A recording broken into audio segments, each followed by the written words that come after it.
Hazır Баткен жергесіндебіз, Мақсат айылында. Мына артыңызда қарап тұрғандай эле тажик эли да турат бул жерде. Ушу жер талашынан, суу талашынан ушул кызычуулар чыгып, канчалаган өмүрлөр кыйылып кетип атат. Анан биз бардыгыбыз кыргыз эли чогулткан ушул аскерлерге Баткен элине деп жумшаган нерселердин бардыгы кимдир бирөөнүн жаман оюнда бул бизнеске айланыптыр. Биз жөнөтүп миллиондогон кыргыз эли, кыргызстандыктар даже, кыргызстандыктар чогулткан ушул көптөгөн суммалар Баткенге деп жумшайбыз. Бирок бияка келатып эле эмнегедир жок ал нерселер.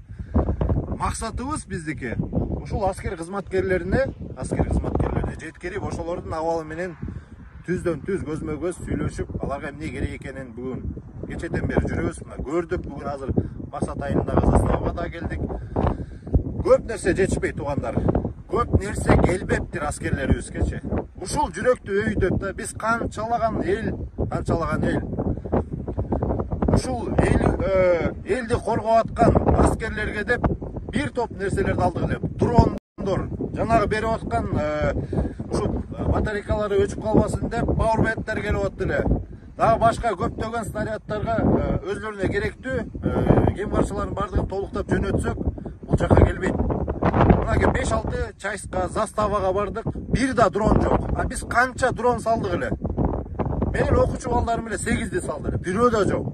Ата кече күнү канча деген балдарды көрдүк эле, бирөө да келбептир. Мына заставаларга бардык, эмне кылып атасыңар, дрон келдиби, биз жөнөттүк элесек, бирөө да жок дейт. Ал бул деген дрон минимум $1000 турат, же болбосо 50.000 сомдон кем эмес деп айталыкчы. Кайда кетип атат? Бул аскерлерге жеткенге чейин үстүдөгүлөр ушул жерден да иштеп кетип атат. Бул акмакчылык да. Эл жер деп атабыз, алар болсо эл жерде коргогон, именно ушу чайста турган, границада тургандарга бербестен өзлөрү бизнеске айландырып, чөнтөгүн ойлоп кетип атышат. Мындай болбойт. Элдер түшүнүп алгылачы.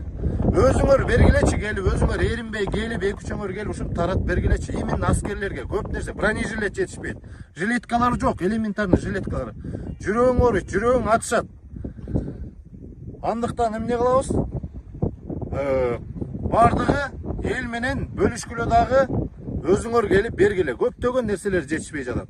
Сураңызчы.